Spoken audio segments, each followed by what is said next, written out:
comment vous allez? J'espère que vous êtes le plus en forme possible et que vous vivez des moments les plus agréables possibles et en tout cas les plus en conscience possible pour bien profiter des moments, vivre vos instants et vous sentir de mieux en mieux dans votre vie. C'est ce que j'essaye de faire, c'est ce que je fais le plus souvent possible au quotidien. Aujourd'hui, je viens avec un nouveau sujet qui est comment prendre une décision quand on hésite. C'est un sujet qui me parle beaucoup en ce moment parce que je suis en train de réfléchir, de prendre des décisions qui vont avoir une conséquence pour la suite de ma vie.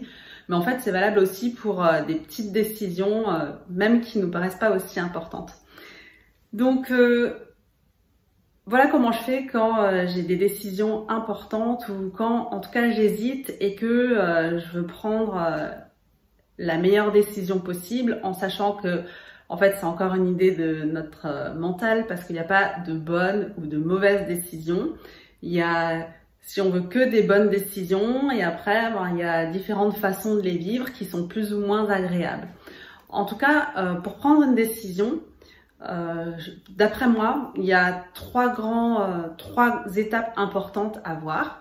Donc la première étape, c'est de prendre une décision avec son cœur, c'est-à-dire avec son intuition, en écoutant son intuition. Donc souvent la décision qu'on va prendre avec ou en tout cas la réponse qu'on va entendre avec son intuition, c'est la première réponse, c'est celle qu'on sait tout au fond de nous. Celle qu'on sait que c'est la bonne décision pour nous en ce moment, la décision qui va nous permettre d'avancer ou de vivre une expérience différente, une expérience qui va être enrichissante, qui va nous apprendre des choses. Et c'est pour ça que je dis que c'est la décision du cœur, c'est celle qui, si on n'avait aucune contrainte, si on se sentait vraiment libre de choisir ce qui était le meilleur pour nous, ou en tout cas ce qui est le plus important pour nous, c'est la décision là qu'on prendrait. Alors c'est pas si simple parce que souvent il y a beaucoup de choses qui entrent en jeu et qu'on peut pas forcément suivre la décision, l'intuition qu'on a et que parfois on n'arrive même pas à expliquer. Donc la deuxième grande étape, le deuxième grand point à prendre en compte, c'est la décision qui entend le mental, qui tient compte du mental. Et le mental, c'est la raison. C'est de façon raisonnable, en tenant compte de ma vie, de mon quotidien, des choses qui existent déjà dans mon quotidien, de ma famille par exemple, de mon environnement, de mon travail. Quelle est la meilleure décision pour moi à ce moment-là? Et donc là, c'est parfois et même souvent une autre décision que la décision du cœur, que l'envie du cœur et que l'envie de l'intuition, parce qu'on doit tenir compte d'autres paramètres qui existent et qui sont bien réels dans notre quotidien.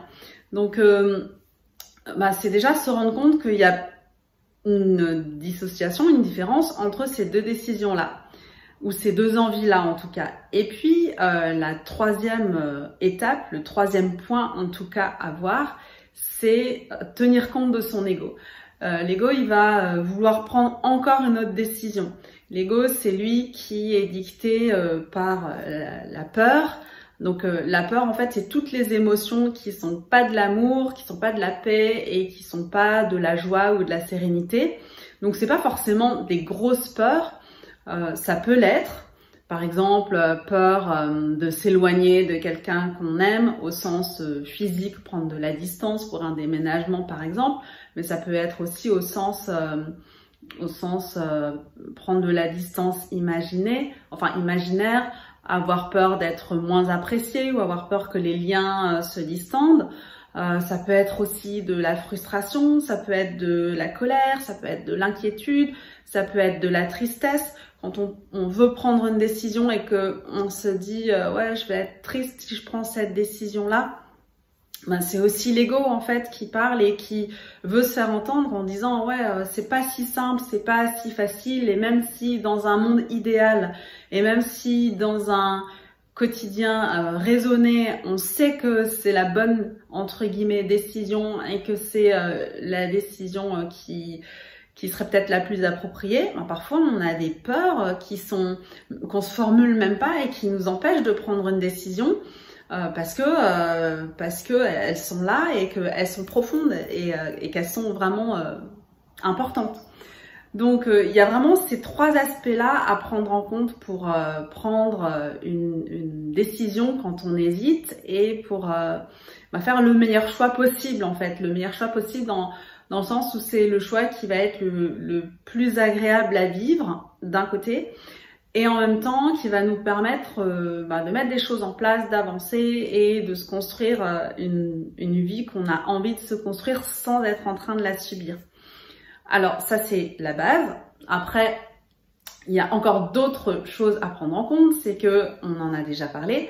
On a chacun plusieurs facettes à l'intérieur de nous, plusieurs facettes de notre personnalité, comme je vous ai déjà dit, par exemple la personne, la conjointe, l'amoureuse, l'amie, la sœur, alors ça peut être aussi la maman, la grand-mère, la travailleuse.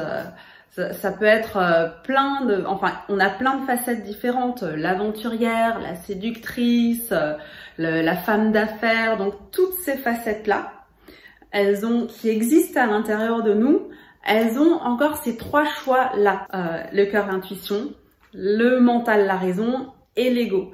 Donc après, c'est réussir à entendre toutes ces facettes-là, puisqu'en fait, elles ont chacune des intérêts différents et des niveaux de maturité différents.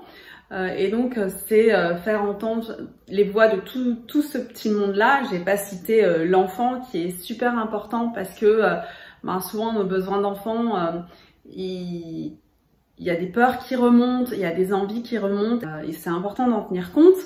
Et donc, le but, c'est de montrer à toutes ces facettes qu'elles sont vues, qu'elles sont entendues, qu'elles sont écoutées. Sinon, c'est un peu comme des enfants, justement, qu'on voudrait pas écouter. Alors, ça parlera peut-être à certains parents ou à certains profs, les enfants qu'on veut pas écouter, qui veulent prendre la parole et qui sont là, ouais, mais écoute-moi, maman, ou madame. Et puis, plus on fait semblant de pas les entendre, et en fait, plus ils sont insistants et plus ils ont envie de se faire entendre.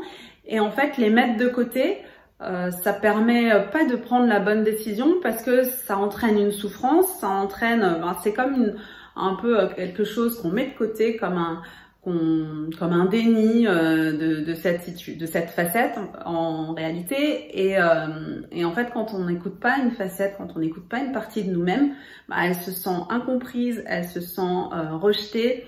Et c'est là qu'il va y avoir les crises de colère, les crises d'angoisse et la peur. Donc, c'est sûr que c'est là que ça va être encore plus difficile de prendre une décision sereinement quand on hésite. Donc, on fait une petite réunion de toutes ces parties-là à l'intérieur de nous. Ça veut dire que ça peut demander du temps, mais quand c'est une décision importante, c'est bien aussi de prendre du temps pour... ça rassure l'ego et ça rassure le mental. Et ça permet de prendre une décision en conscience et de prendre une décision le plus en sécurité possible. Et ce que je vous conseille ensuite, une fois que vous êtes arrêté sur une décision, c'est dans un moment où vous êtes calme, le soir par exemple, avant de vous endormir ou bien le matin, quand vous êtes allongé, vraiment détendu, c'est de vous mettre en situation de vivre le choix que vous avez fait, de vivre cette décision et de voir ce qui se passe dans votre corps. Si c'est plutôt détendu, c'est que c'est une décision qui vous convient et que vous avez réussi à prendre en sérénité et qui va vous permettre de vivre des expériences positives qui vont vous faire avancer dans votre vie. Ou bien, si vous sentez que vous êtes tout crispé, tout contracté à ce moment-là, à l'intérieur de vous ou même physiquement parfois, à ce moment-là, c'est que peut-être vous pouvez encore prendre du temps pour réfléchir et pour voir si c'est vraiment la décision qui vous convient et si c'est vraiment le choix que vous avez envie de faire en tenant compte de toutes ces parties de vous et en tenant compte de en vous écoutant vraiment et en observant attentivement la façon dont vous prenez la décision. Et ce sera vraiment important et utile pour la suite des opérations. Voilà mon conseil pour prendre une décision le plus sereinement possible et pour prendre la meilleure décision quand on hésite et qu'on ne sait pas comment faire. Voilà, je vous dis à bientôt et je vous embrasse bien fort.